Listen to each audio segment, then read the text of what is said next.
بسم اللہ الرحمن الرحیم بسم اللہ الرحمن الرحیم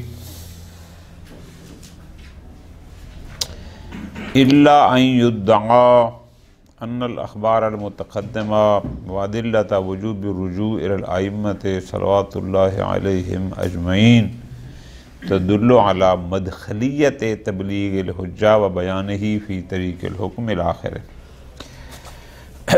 کل والی بات کا تتمہ ہے کہ اگر کوئی شخص مجھے یہ کہے کہ جناب یہ روایات بڑی واضح انداز میں، بڑی کلیئر انداز میں یہ بیان فرما رہی ہیں کہ جو حکم ہو جائے الہیہ کی زبان سے جاری ہو اور آپ سنے ہو جائے الہیہ سے، وہ واجب الاتباع ہے فقط۔ اگر آپ کا عقل درک کر لیتا ہے اور جو آپ نے درک کیا وہ مدرک حجت کے حکم کے مطابق ہی کیوں نہ ہو، لیکن حجت نے بیان نہیں کیا، وہ واجب الاطاعہ نہیں ہے۔ کیوں؟ چونکہ معصوم واضح کہہ رہے ہیں کہ جو ہم سے سنو، تو سننا اسی وقت لازم آتا ہے جب وہ زبان سے بیان فرمائیں گے۔ لہذا اگر عقل سے ہم نے کچھ درک کیا وہ بے شک صحیح ہو، بے شک وہ حجت کے فرمان کے مطابق ہو، لیکن چونکہ سنا نہیں ہے لہذا واجب الاطاعہ نہیں ہے۔ تو شیخ اعظم اس بات کو بھی کہہ رہے ہیں کہ نہ، کبھی بھی روایات اس بات پر دلالت نہیں کرتی کہ تمہارے عقل نے ایک چیز کو درک کیا، وہ درک تھا بھی بالکل حجت کے فرامین کے یا ان کے مطابق، لیکن پھر بھی وہ واجب الاتباع نہیں ہے، یہ ہو ہی نہیں سکتا۔ دوسری سیدھی سی بات ہے، ہم ہر حکم عقل کی بات تو نہیں کر رہے، ہم تو بات کر رہے ہیں اس کی کہ اگر عقل نے کہا تو وہ دلیل عقلی قطعی تھی۔ بار بار کہا ہے کہ دلیل عقلی قطعی، قط کا مطلب بھی 100% ہوتا ہے۔ تو جب 100% ایک بات کا آپ کو یقین ہو گیا، اب آپ کہیں کہ ہے تو مجھے 100% یقین، لیکن چونکہ میں نے سنا نہیں ہے حجت کی زبان سے لہذا واجب الاتباع نہیں ہے، نہ، قط کی حجیت ذاتی ہے۔ اس لیے کہ اگر سنا ہے اور تمہیں قط ہے کہ اللہ چاہتا ہے یہ کام ہو، اللہ چاہتا ہے کہ اس کا ترک نہیں ہونا چاہیے، اب آپ اس لیے اس کو چھوڑ دیں چونکہ مجھ تک حدیث نہیں پہنچی، یہ درست نہیں ہے۔ ٹھیک ہو گیا جی؟ خوب، یہ تو ہماری یہاں تک ساری بات چیت چل رہی تھی اخباریوں کے ساتھ۔ پوری توجہ میری جان، بالکل ترجمہ ہے، صرف 2-3 سطریں ہیں جو اصل مفہوم ہے کتاب کا، باقی 2 صفحے ترجمہ ہے۔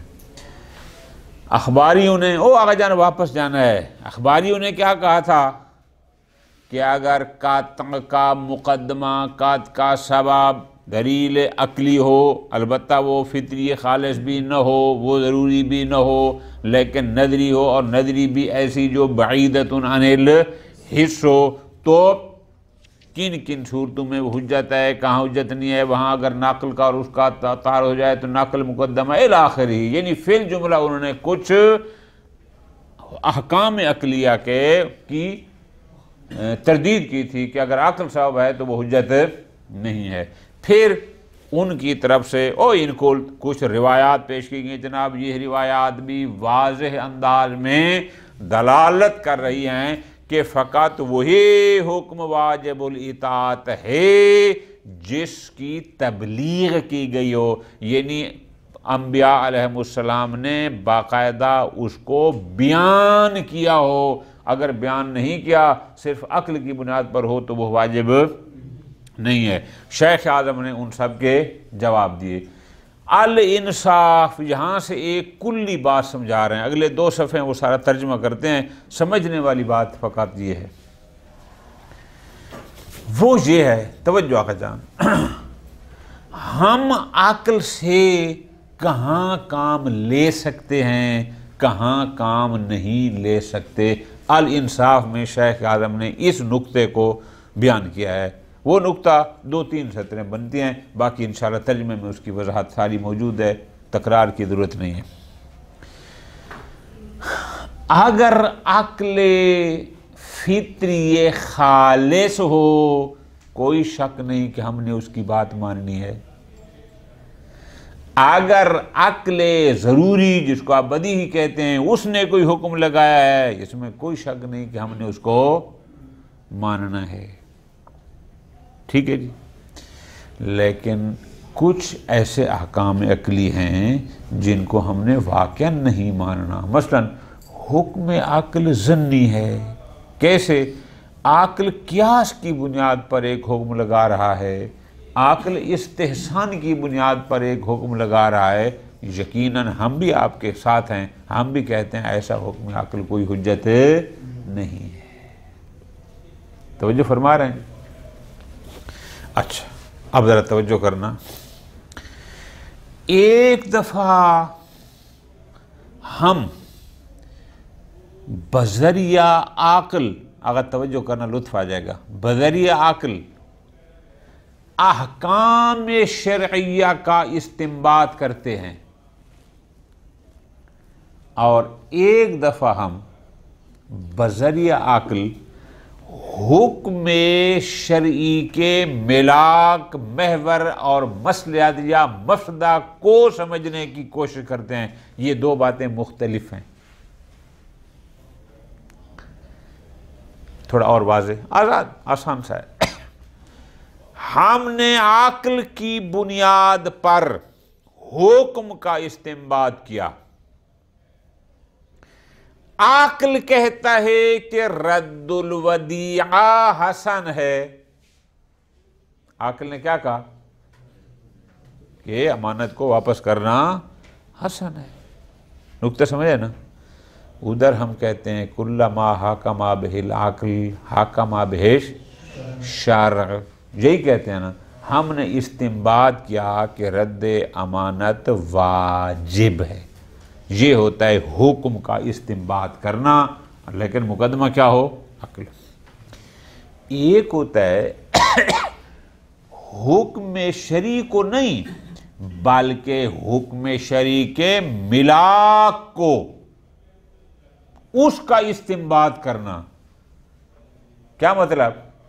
یعنی بذریعہ عقل خامر کی حرمت نہ، خامر کی حرمت کا فلسفہ کیا ہے، خامر کے حرمت جو کی گئی ہے اس کا مفسدہ کیا ہے. اب اس مفسدے کو اپنے ذہن سے درک کرنا یہ اور چیز ہے. جو ہی ماہ مبارک رمضان کا چاند نظر آیا، حکم کیا ہے؟ روزے رکھنے واجب. اب ایک بندہ بیٹھ جائے اور وہ کہے کہ میں اس واجب کے وجوب کی مصلحت کو عقل سے درک کرتا ہوں کہ آخر مصلحت کیا ہے اس میں. نکتہ سمجھ آ رہا ہے نا؟ شیخ عالم نے بڑی پیاری بات کی. فرماتے ہیں بات کو سمجھنا ہے، آپ عقل سے حکم کا استنباط کر سکتے ہیں، لیکن حکم کی میں مصلحت کیا ہے یا مفسدہ کیا ہے، محور کیا ہے، فلسفہ جس کو آپ کہتے ہیں کہ اس حکم حرمت یا وجوب کا فلسفہ کیا ہے، اس کو آپ اپنے عقل سے درک. توجہ کرنا میری جان. 30 رمضان ہے، روزہ رکھنا آپ پر واجب ہے. 1 شوال ہے، حرام ہے وہی روزہ، ہے وہی طلوع صبح سے غروب شرع تک، لیکن کل واجب ہے آج حرام ہے. عاقل صاحب آپ بتائیں کل واجب کیوں تھا آج حرام کیوں ہے، فلسفہ کیا ہے؟ یہاں تیرا عقل اس فلسفے کو بیان ہے. بات سمجھ آ گئی؟ اب یہاں سے ایک جملہ آپ جو بھی کہہ سکتے ہیں. احکام، بہت سارے احکام توقیفیہ ہیں جن کو شارع نے بیان کیا. شارع نے کہا یہ کر دو تو بس کر دینا ہے، شارع نے کہہ دیا نہیں کرو تو بس. احکام توقیفیہ کی مصلحت یا مفسدے کو درک کرنا یہ عقل کا کام نہیں ہے. بات سمجھ آ رہی ہے نا؟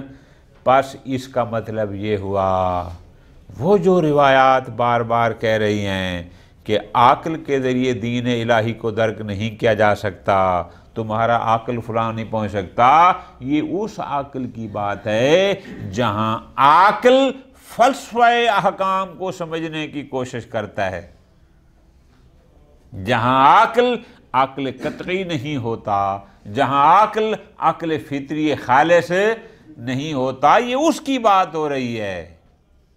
بات سمجھ آ رہی ہے نا؟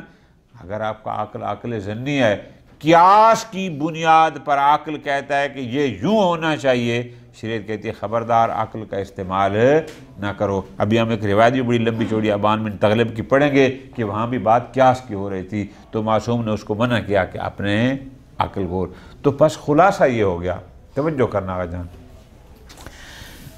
نہ ہم ان لوگوں کی طرح ہیں جو کہتے ہیں کہ 100% بس عقل ہی عقل ہے، نہ ہم ان اخباریوں کی طرح ہیں جو کہتے ہیں 100% فقط ناقل ہی ناقل ہے۔ ہم لوگ بعض امور میں عقل کو معیار بناتے ہیں، اس کو حق دیتے ہیں کہ عقل جو حکم لگا رہا ہے بالکل یہ واجب الاطاعہ ہے، نقل ہو جا نہ ہو، اور بعض امور میں مسائل میں فقط نقل معیار ہے، وہاں عقل معیار نہیں ہے۔ ٹھیک ہے جی، موارد فرق کرتے ہیں، نہ فقط عقل نہ فقط نقل۔ اور آپ نے دیکھا یہ اخباری حضرات جو نقل کی بات کر رہے تھے وہ بھی عقل فطری خالص کے تو قائل تھے، وہ بھی حکم عقل بدیہی اور ضروری کے تو قائل تھے۔ بات سمجھ آ رہی ہے نا جی؟ الاخر بس اب آپ بات ختم ہو گئی نا، بس گویا الانصاف سے آگے جو 2 صفحے ہیں اس میں آپ کا خلاصہ 2 سطروں میں ہو گیا کہ اصل شیخ اعظم یہ فرمانا چاہتے ہیں نہ فقط عقل معیار ہے ہر مسئلہ میں، نہ فقط، بہت سارے ایسے مسائل ہیں جہاں پر عقل کا حکم قابل قبول ہے، بہت سارے ایسے ہیں جہاں پر فقط نقل، وہاں عقل دخیل نہیں ہے۔ ٹھیک ہے جی، لہٰذا جہاں جہاں بھی عقل سے حکم لینے سے روکا گیا کہ ان دین اللہ لا یصاب بالعقول مثلاً، تو اس سے مراد یہ نہیں کہ آپ عقل فطری خالص کی بات بھی نہ مانیں، آپ عقل بدیہی کی بات بھی نہ، ان سے مراد وہ والے عقول ہیں جو ظنی ہوتے ہیں، اور اس ظن کی حجیت بھی کہیں سے ثابت نہیں ہے، یہ ان عقول کی بات ہو رہی ہے، یا وہاں پر جہاں عقل کو استعمال کرنے سے روکا گیا ہے۔ آپ کے پاس روایات موجود نہیں، آپ علم کلام میں کیا پڑھتے ہیں کہ مسئلہ قضاء و قادر علم کلام میں اتنا پیچیدہ ہے کہ وہاں روکا گیا ہے کہ اس میں زیادہ غور و خوض نہ کرو، کہیں تم اشتباہ کا شکار نہ ہو جاؤ، اس لیے کہ اس میں اتنی پیچیدگی ہے کہ ہر عاقل کا عقل اس کو درک نہیں کر سکتا۔ تو اس قسم کے مسائل ہیں جہاں پر عقل کو سے کہ حکم کو نہ لینے کا حکم ہے، مطلقاً عقل کو نہ لینے کا حکم کہیں بھی نہیں، بالکل آسان۔ اللہ یدعا، یہ کل والے درس سے مربوط ہے در حقیقت۔ اگر کوئی یہ کہے، دعویٰ کرے کہ ان الاخبار المتقدمہ، یہ جو روایات بہت ساری 4-5 روایات اخباریوں کی طرف سے نقل ہوئی تھیں ان قلت میں، وَأَدِلَّةَ وُجُوبِ الرُّجُوعِ إِلَى الْأَئِمَّةِ، اور بہت سے روایات موجود ہیں جو کہتے ہیں کہ ائمہ علیہم السلام کی طرف رجوع کیا جائے، یہ سب کی سب تدلو دلالت کرتی ہیں کس پر؟ علی مدخلیت تبلیغ الحجہ و بیانہ فی طریق الحکم، کہ جو بھی حکم واجب الاطاعہ ہوگا اس میں دخیل ہے حجت کی طرف سے تبلیغ کرنا اور بیان کرنا، یعنی جب تک حجت اس کو بیان نہ کرے وہ واجب الاطاعہ نہیں، یعنی ان کل حکم لم یعلم من طریق سماع عنہم علیہم السلام، ہر وہ حکم جو ہم نے ائمہ علیہم السلام سے سنا نہیں ہے، ولو بالواسطہ، چاہے وہ بسا اوقات ہم براہ راست سن لیتے ہیں، بسا اوقات ہم بالواسطہ، اگرچہ ہم بالواسطہ بھی نہیں سنا تو پس ایسا حکم فَهُوَ غَيْرُ وَاجِبِ الْاِطَاعَةِ، پس لا یجدی مطابقت الحکم المدرک، پس اگر کسی نے عقل کا استعمال کیا اور عقل کے ذریعے اس نے ایک حکم کو درک کیا اور وہ حکم مدرک مطابق تھا اس کے جو حجت علیہ السلام سے صادر ہوا تھا، یہ کافی نہیں ہے، بلکہ السماع عن الحجت ضروری ہے، ولو بواسطہ ہی کیوں نہ ہو۔ روایات یہ کہتے ہیں، شیخ اعظم ان کو کہتے ہیں لقد عرفت عدم دلالت الاخبار، کسی نے کہا ہے کہ روایات کہتی ہیں کہ نقل کے علاوہ عقل بالکل ختم، ایسا نہیں ہے۔ وما تسلیم ظہورہا، اور فرض کرو ہم اس کے ظاہری الفاظ کو دیکھ بھی لیں، مان بھی لیں، فَهُوَ أَيْضًا مِن باب تعارض، ایسا ہوگا گویا نقل ظنی تعارض کر جائے عقل قطعی کے ساتھ، تو آپ کیا کہیں گے؟ نقل ظنی معتبر ہے اور عقل قطعی معتبر، ایک طرف عقل قطعی کا حکم ہے اور ایک طرف نقل ظنی کا، یقیناً قطعی حجت ہوگا نا، ظنی تو نہ ہوگا۔ فرماتے ہیں وَلِذَلِكَ لَا فَائِدَةً مُهِمَّةً فِي هَذِهِ الْمَسْأَلَةِ، کیوں؟ اس لیے کہ اِذْ بَعْدَ مَا قَاطَعَ الْعَقْلُ بِحُکْمٍ، اگر عقل نے ایک حکم کے بارے میں قطع کر لی، وَقَطَعَ، اور عقل نے حکم قطعی کر دیا، کس بات کا؟ بِعَدَمِ رِضَاءِ اللَّهِ جَلَّ ذِكْرُهُ بِمُخَالَفَتِهِ، کہ اللہ تبارک و تعالیٰ اس کی مخالفت پر کبھی راضی نہیں ہے، فَلَا يُعْقَلُ تَرْكُ الْعَمَلِ بِذَلِكَ، عقل کہتا ہے کہ یہ حکم ایسا ہے، عقل کے ذریعے قطع حاصل ہو گئی کہ اللہ اس کے ترک پر راضی نہیں ہے، یہ کیسے معقول ہے کہ ہمیں قطع بھی ہے اور اس کے باوجود بھی اس کو ترک کرنا جائز ہو؟ بات سمجھ آ رہی ہے نا؟ کیوں؟ صرف یہ کہہ کر چونکہ ہم نے سنا نہیں ہے، چونکہ نقل نہیں ہے۔ فرماتے ہیں کیف یعقل ترک العمل بذلک، کیسے معقول ہے کہ ہم دو قطع ہمارے پاس موجود ہیں اور پھر بھی اس ترک کر دیں؟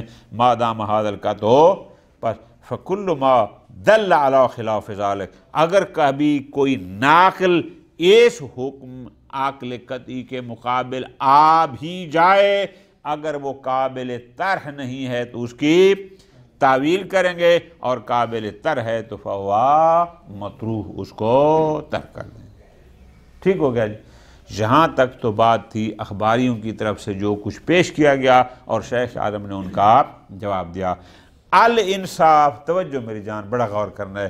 گویا آپ کہہ سکتے ہیں کہ اب آیا عقل کی حجیت ہے، عقل کی حجیت نہیں ہے، شیخ اعظم کا نظریہ کیا ہے؟ میں نے آپ کو بڑی آسان گزارش کی ہے، کچھ وہ لوگ تھے جو صرف اور صرف معیار عقل کو قرار دیتے ہیں، کچھ وہ لوگ تھے جو صرف اور صرف معیار نقل کو قرار دیتے ہیں۔ شیخ اعظم اور دیگر بزرگان ان میں سے ہیں کہ جو بین بین ہیں، کہ بعض مسائل ایسے ہیں جہاں عقل کو حق ہے اور بعض ایسے ہیں کہ جہاں عقل کو حق یعنی نقل ہے۔ ٹھیک ہو گیا جان؟ اور دوسری بات میں نے گزارش کی تھی آپ کو، وہ یہاں کتاب میں اشارہ ہے، کلیئر نہیں ہے، کیا؟ ایک دفعہ ہم بذریعہ عقل خود حکم کا استنباط کرتے ہیں اور ایک دفعہ ہم بذریعہ عقل فلسفہ حکم کا استنباط کرتے ہیں، ان دو باتوں میں فرق ہے۔ بذریعہ عقل حکم کا استنباط کیا جائے یہ جائز ہے، یہاں عقل کا رجوع کر سکتے ہیں، لیکن عقل سے اس فلسفہ حکم کو جاننا کہ چونکہ شارع نے کہا یہ حرام ہے تو اس کے حرام ہونے کی وجہ یہ ہے، لہذا یہ وجہ پھر جہاں بھی ہوگی وہی حکم کرتے جاؤ، یعنی فلسفے کو معیار بنانا نہ، یہ استنباط صحیح۔ بہت سارے احکام ہیں جو احکام توقیفی ہیں، اور توقیفی وہ ہیں جو شارع کے بیان اگر نہ ہو تو پھر وہ کسی کو عقل کو اس میں کوئی دخل نہیں ہے۔ اب شیخ اعظم اس کو کلیئر ختم کر رہے ہیں بحث کو، یہاں پر فرماتے ہیں الانصاف ان الرکون الی العقل، پوری توجہ آگا، عقل پر اعتماد کرنا کہاں پر؟ فیما یتعلق بادراک مناطات الاحکام، پوری توجہ، یعنی عقل کو استعمال کرنا، عقل کی طرف رجوع کرنا تاکہ احکام شرعیہ کے مناط، فلسفہ، وجہ اس کو درک کر سکے، اور پھر اس کے ذریعے انہی معیارات سے وہ منتقل ہو خود احکام کی طرف۔ یہ عبارت ہوگی نا، لیکن میں نے آپ کو بڑا آسان گزارش کی، کیا ایک دفعہ ہم خود عقل پر اعتماد کرتے ہیں براہ راست احکام کو درک کرنے کے لیے کہ یہاں حکم کیا ہوگا، ایک دفعہ ہم عقل پر اعتماد کرتے ہیں کسی حکم کے مناط، یعنی اس کے فلسفے، اس کی علت، اس کی حکم کی وجہ کو جاننے کے لیے، اور پہلے وجہ جانتے ہیں، پھر اپنے خیال میں کہ وجہ یہ ہے، اور پھر اسی وجہ کو لے کے آگے چل پڑتے ہیں، اور پھر وہاں سے پھر احکام کرتے ہیں۔ فرماتے ہیں معیار، مناط، فلسفہ احکام کو درک کرنے کے لیے عقل پر اعتماد کرنا تاکہ ہمیں عقل کے ذریعے اس حکم کا فلسفہ پتہ چل جائے، اور پھر اسی فلسفے کو لے کر اس حکم کو ہم آگے لے کر چلیں۔ فرماتے ہیں اس انداز میں عقل پر اعتماد کرنا موجب للوقوع فی الخطأ کثیرا فی نفس الامر، یہ موجب ہے کہ انسان واقع میں بہت ساری خطا اور شبہات کا شکار ہو جاتا ہے۔ بات سمجھ آ رہی ہے نا کہ اس پر ایک حکم تھا، میں نے بڑی آسان کوشش کی اردو میں، اور یہ کیا کہتا ہے، عقل کو استعمال کرتا ہے کہ اس کے حرام ہونے کی وجہ کیا ہوگی، پھر وہ کہتا ہے میرا عقل درک کرتا ہے کہ اس کی حرمت کی وجہ فلاں چیز ہے، وجہ جان لی نا، اب اس وجہ کو وہ کہتا ہے اب یہ وجہ ادھر ہے لہذا یہ بھی حرام ہے، ادھر ہے لہذا وہ بھی حرام ہے، ادھر ہے لہذا وہ بھی نہ، اس میں بہت ساری خطا اور اشتباہات کا یہ موجب ہے۔ وَإِن لَمْ يَحْتَمِلْ ذَلِكَ عِنْدَ الْمُدْرِكِ، اگرچہ جو مدرک ہے، جو بندہ درک کر رہا ہے، ممکن ہے اس میں خطا کا کوئی احتمال نہ ہو، وہ سمجھتا ہے کہ میں نے کوئی غلطی نہیں کی، لیکن فرماتے ہیں احتمال خطا بہت ہے، اور روایات اس بارے میں بہت ساری موجود ہیں۔ آپ نے دیکھا نہیں کہ روایت کہتی ہے ان دین اللہ لا یصاب بالعقول، وہاں دین سے مراد کیا ہے، یعنی اپنے عقل سے کسی حکم کے فلسفے کو، مناط کو درک کرے اور پھر اس کو آگے لے کر چل پڑے۔ اسی طرح انہ لا شیء ابعد عن دین اللہ من عقول الناس، لوگوں کے عقول دین الہی سے بعید تر چیز جو ہے وہ عقول ناس ہیں کہ یہ عقل کے ذریعے درک کرتا ہے، وہاں یہ جو عقل سے روکا جا رہا ہے بار بار وہ یہی ہے کہ تم عقل پر اعتماد کر رہے ہو، کس پر؟ احکام شرعیہ کے ملاک کو درک کرنے کے لیے کہ اس حکم شرعی کا ملاک کیا ہے، حرام ہے تو حرام کیوں ہے، اس کیوں کو عقل کے ذریعے ڈھونڈتے ہو، یا واجب ہے تو واجب کیوں ہے، مستحب ہے تو مستحب استحباب کیوں ہے، تم اس کو ڈھونڈتے ہو تاکہ اس کے ذریعے پھر خود یہ روایات اس قسم کے عقل پر اعتماد کرنے سے روکتی ہیں۔ اور آگے فرماتے ہیں اعوذ باللہ من ذالک کلہ، ہمارے پاس ایک بڑی واضح اور کلیئر حدیث ہے جس میں یہ بیان کیا جا رہا ہے، روایت ابان بن تغلب کی، یہ لفظ ہے تغلب، ابان بن تغلب عن صادق علیہ السلام، یہ امام صادق السلام کا بڑا پیارا اور قابل اعتماد صحابی تھا، اسی کو کہا تھا نا جاؤ مسجد میں بیٹھو اور لوگوں میں احکام شریعہ کو بیان کرو۔ قال، وہ خود کہتا ہے، قل تو میں نے امام خدمت میں عرض کی، رجل قطع اصبعا من اصابع المرأة، کہ ایک شخص نے ایک عورت کی ایک انگلی کو کاٹ دیا، کم فیہا من الدیہ، اگر ایک بندہ، اب شبر کا نام نہیں لیتے چونکہ یہ ناراض ہو گیا، آئندہ اس کا نام نہیں لینا، ایک بندے نے کسی کی عورت کی انگلی کو کاٹ دیا تو وہ کہتے ہیں میں نے امام علیہ السلام سے یہ پوچھا کہ جناب اس کی دیت کتنی ہوگی، امام نے فرمایا 10 من الابل، 10 اونٹ۔ مولانا واپس آ جاؤ، کیا نام ہے آپ کا؟ جی امداد حسین، چھوٹا سا درس ہوتا ہے، یہیں موجود رہا کرو. ہاں آپ نمل کے چکروں میں ہوتے ہیں. توجہ کرنا میری جان، پورے انسان کی دیت لومت سے پچھلے سال آپ نے پڑھی ہے. کتاب الدیات انشاءاللہ نہیں پڑھی ہوگی، جو کرونا آ گیا تھا نہیں پڑھی تھی نا، کلیئر ہے. تو اس میں یہ بات ہے کہ ایک مرد کی دیت ہوتی ہے 100 اونٹ، عورت کی دیت اس کا نصف ہوتی ہے 50. اب ذرا غور کرو. اس نے کہا جناب ایک بندے نے، اور جو بندہ ناراض ہوتا ہے اس کا نام نہیں لینا، ایک عورت کی انگلی کاٹ دی تو اس کی دیت کتنی ہے؟ معصوم نے جواب میں فرمایا 10 اونٹ. پھر وہ کہتا ہے میں نے دوبارہ عرض کیا جناب اگر اس نے 2 انگلیاں کاٹیں، معصوم نے فرمایا 20. شابہ چلتے اور جلدی جو پورا کرنا ہے.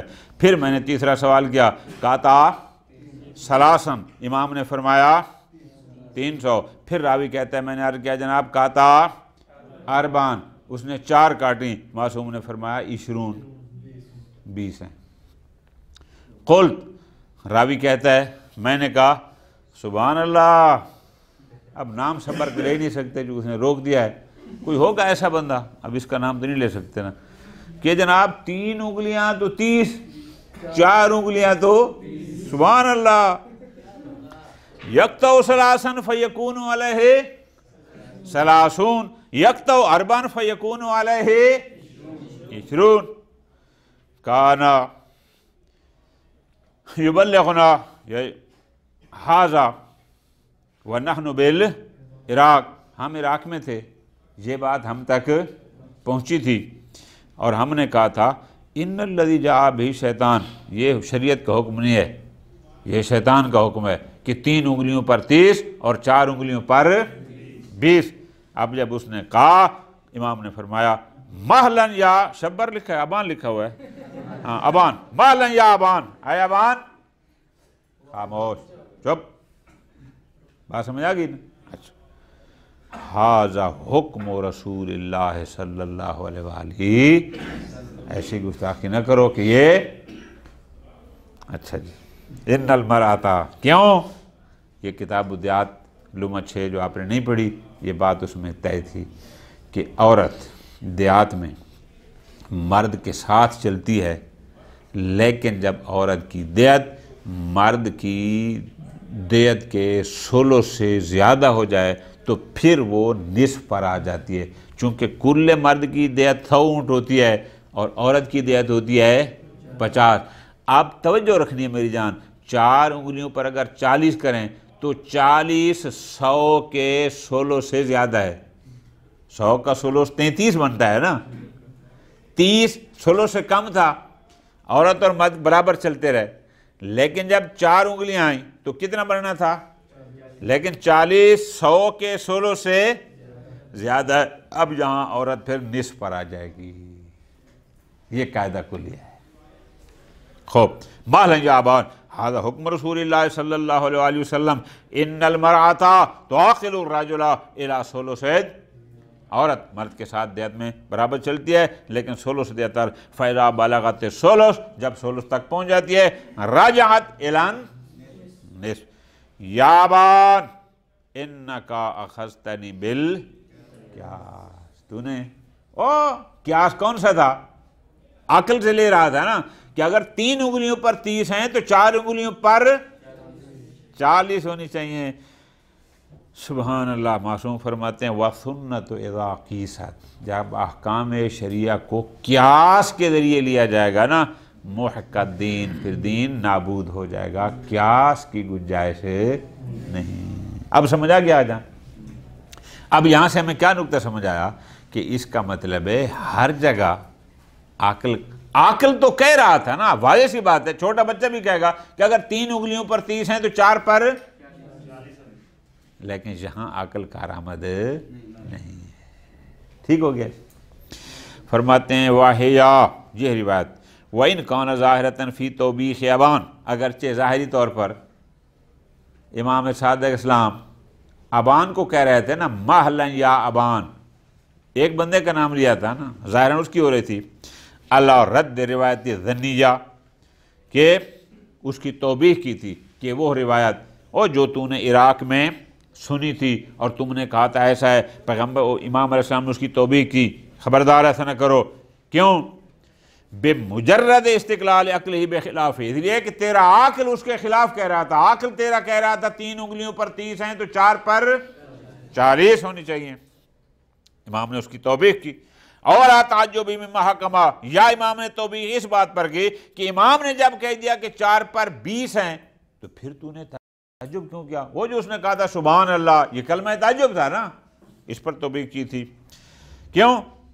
اس لیے تعجب کر رہا تھا کہ من جہت مخالفت لمقتضی القیاس، اس لیے کہ امام نے 20 کا کہا تو یہ قیاس کے مخالف تھا۔ قیاس کا تقاضا یہ تھا کہ 3 پر 30 ہیں تو 4 پر 40 ہیں۔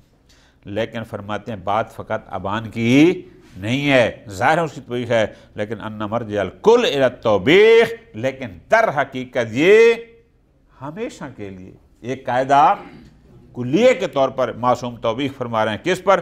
علی مراجعۃ العقل فی استنباط الکام فہو توبیخ علی المقدمات، در حقیقت یہ توبیخ حکم کے استنباط میں عقل سے روکنے کے لیے نہیں ہے، در حقیقت یہ توبیخ ہے کہ ایسے مقدمات میں عقل کو استعمال کرنا جو المفضیہ الی مخالفت الواقع، جو واقع کے خلاف تک پہنچانے والے ہوں، در حقیقت امام اس سے روک رہے تھے، اس کا ہے کہ محلن۔ سمجھ آ گئی بات کی؟ خوب فرماتے ہیں وقد اشرنا ہونا، ہم نے یہاں الانصاف میں وفی اول المسئلہ ہم نے کہا ہے کہ عدم جواز الخوض للاستکشاف الاحکام الدینیہ فی المطالب، کہ احکام دینیہ کو کاشف کرنے کے لیے ان مطالب بے عقلیہ میں خوض، دقت، گہرائیوں میں جانا، یعنی آپ نے عقل کو استعمال کرنا بہت زیادہ، اس لیے تاکہ اس سے حکم شرعی اور دینی کو کشف کیا جائے، فرماتے یہ جائز نہیں ہے۔ والاستعانہ بہا، اور ان مطالب عقلیہ سے مدد حاصل کرنا، قواعد عقلیہ سے، فی تحصیل مناط الحکم، توجہ کرنا میری جان، فی تحصیل الحکم نہیں ہے، فی تحصیل، کہ اس حکم کے ملاک کو سمجھنے کے لیے عقلیات کو استعمال کرنا، والانتقال منہ، اور پھر اس سے منتقل ہونا اگلے حکم کی طرف، علی طریق العلم۔ برہان کی 2 قسمیں، پہلے میں نے ایک دفعہ کہا تھا کہ حاشیہ مولا عبداللہ الحمدللہ جو آپ میں سے شاید کسی نے بھی نہ پڑھا ہو، اس میں برہان کی 2 قسمیں، ایک برہان انی ہوتا ہے، ایک برہان لمی ہوتا ہے۔ برہان لمی وہ ہوتا ہے جو علت سے معلول کی طرف، تو یہ بھی یہی ہے کہ حکم کی علت تلاش کرتا ہے اور پھر اس علت سے آگے جاتا ہے کہ یہ علت پھر جہاں جہاں ہوگی حکم یہی ہوگا۔ وہ ملاک کی بات ہو رہی تھی نا، یہ درست نہیں ہے۔ لأن انس ذہن بہا، جو اگر آپ عقلیات کو استعمال کریں گے اور آپ کا عقل، لأن انس ذہن بہا، ذہن کا ان مطالب عقلیہ سے معروف ہونا، یوجب و موجب بنے گا عدم حصول الوثوق بما یحصل الیہ من الاحکام التوقیفیہ، اس لیے کہ اگر ہر بات میں آپ محور عقل کو قرار دیں گے تو جو احکام توقیفی ہیں جن کا بیان فقط شارع پر موقوف ہے، پھر تمہیں ان کو قبول کرنے میں تیرا ذہن تیار نہ ہوگا، چونکہ تو نے تو ہر چیز میں معیار بنانا ہے اپنے عقل کو، اور وہ تو ہیں احکام توقیفیہ، پھر وہاں تیرے لیے مشکل ہو جائے گی۔ فقد یصیر منشا لطرح الامارات النقلیۃ ظنیہ، اور شاید یہی وجہ ہے کہ بسا اوقات اگر تو عقل کو زیادہ استعمال کرے گا تو یہ کیا ہوگا کہ بہت ساری امارات نقلیہ ظنیہ کو تو قبول ہی نہیں کرے گا، بہت ساری روایات کو تو اٹھا کے پھینک دے گا کہ میرا عقل اس کو تسلیم نہیں کرتا۔ کیوں؟ لعدم حصول الظن لہ منہا بالحکم، اس لیے کہ تمہیں اس سے ظن حاصل ہی نہیں ہوگا، کیونکہ تمہارا تو سارا معیار عقل پر کھڑا ہوگا، تو اس لیے کہا کہ اس میں خوض جائز نہیں۔ اور واوج من ذالک، اور اس سے بھی زیادہ، یہ تو تھے نا عام احکام فریہ، نماز، روزہ، حج، زکوٰۃ، فلاں جو فروعی احکام ہیں، فرماتے ہیں اس سے بھی زیادہ کہ جہاں بہت زیادہ اپنے عقل پر بھروسہ نہیں کرنا، وہ کیا ہے؟ ترک الخوض فی المطالب العقلیۃ النظریہ لادراک ما یتعلق باصول الدین، وہ چیزیں جو علم کلام سے مربوط ہیں، جو اصول دین سے مربوط ہیں، اب ان کو ادراک کرنے کے لیے ان مطالب عقلیہ پر بھروسہ کرنا، فرماتے ہیں اس پر ترک الخوض، اس کی بہت زیادہ گہرائی میں نہ جانا۔ کیوں؟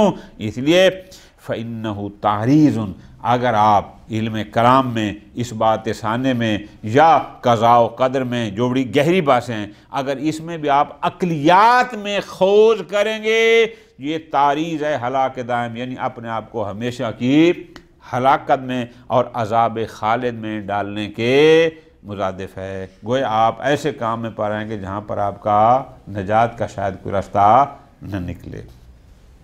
اور آپ دیکھتے نہیں قَدْ أُشِيرَ إِلَىٰ ذَلِكَ عِندَ نَهْيِ الْخَوْضِ فِي مَسْأَلَةِ، آپ دیکھا نہیں کہ معصوم نے مسئلہ قضاء اور قدر میں بہت زیادہ گہرائی میں جانے سے روکا ہے۔ وَعِندَ نَهْيِ بَعْضِ أَصْحَابِهِمْ، اور پیغمبر نے حتیٰ کہ ائمہ نے بعض اصحاب کو علم کلام میں مجادلہ مناظرہ کرنے سے بھی بعض اصحاب کو روکا تھا کہ تم علم کلام کی جو بڑی ابحاث ہیں، علم عین ذات ہے یا زائد بر ذات ہے، مسئلہ قضاء و قادر وغیرہ، بعض اصحاب کو انہوں نے اس میں مجادلہ سے روکا تھا۔ کیوں؟ اس لیے کہ ہر بندے کے بس کا کام البتہ آگے فرماتے ہیں لیکن ظاہرہ من بعض الاخبار، البتہ بعض روایات سے یہ پتہ چلتا ہے کہ ان الوجہ فی النہی عن الاخیر، کہ وہ جو بعض اصحاب کو روکا تھا کہ علم کلام کے دقیق مسائل میں مجادلہ مناظرہ تم نہ کرنا، وہ شاید اسی وجہ سے کہا ہو کہ عدم الاطمینان بمہارت الشخص المنہی فی المبادلہ، کہ جو بندہ مناظرے کا پروگرام بنا کے بیٹھا تھا، شاید معصوم یہ سمجھتے ہوں کہ یہ اتنا ماہر نہیں ہے کہ اس علمی نقطے پر یہ حق کے مناظرہ اور مجادلہ کر سکے، شاید اس لیے اس کو روکا ہو۔ فَيَصِيرُ مُفْحَمًا، مفہم کہتے ہیں کہ جب بندہ جواب نہ دے سکے، لاجواب ہو جانا، تو ظاہر ہے اگر وہ ماہر نہیں ہوگا اس مسئلہ میں مجادلہ کرنے پر تو مفہم لاجواب ہو جائے گا دشمن کے سامنے، اور جب لاجواب ہوگا تو یہ سبب بنے گا کہ وہ اہل خلاف جو حق کے خلاف ہیں، باطل کے سامنے جو مطالب حق ہیں وہ کمزور ہوں گے، شاید اس کی وجہ سے ہو۔ لیکن اس کو یہ نہ بھی ہو تو ویسے بھی علم کلام کی بعض ابحاث ایسے ہیں جہاں میں وہ دقائق علمی اور عقلیات کے استعمال کرنے سے روکا گیا ہے۔ وصلی اللہ علی محمد وعلی محمد۔